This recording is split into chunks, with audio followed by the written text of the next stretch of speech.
mapaluha ka na lang pag umakit sa stage eh. Diba? Makita mo na lang yung pinagpaguran mo dahil lang sa ganito. Kaya lang talaga masakit sa katawan.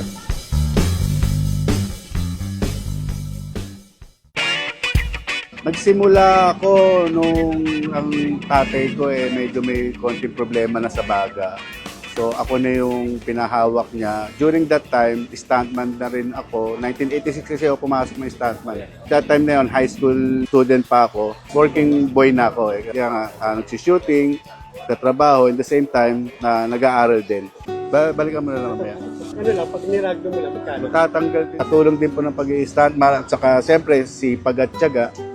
Dito ko una nakakuha yung bahit lupa ako sa Cavite. Yung panganay kong lalaki, gusto niya magpulis. Ayun. Dito ko rin kinuha yung mga pang-tuition niya.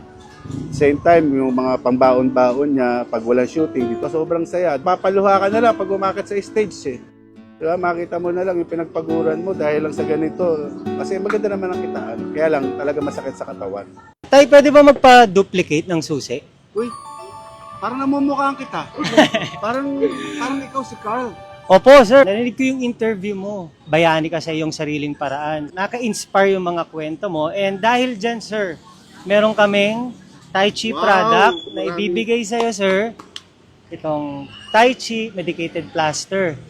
Tai Chi Ginger Liniment. Galing kang trabaho, nagbabanat ka ng buto. Saktong-sakto to, sir. I-apply mo to, tapos tuloy na yung hilot-hilot mo kay misis. Ako, maraming salamat at hindi nasisimangot ang misis ko. Maghahanap ng pang-retouch sa sa likuran ko. Talagang malaking tulong po to sa amin at sakto pong nagpagawa kayo at nakita ko. Yes, opo. At ito, sir, konting tulong from Tai Chi at sa amin, sir.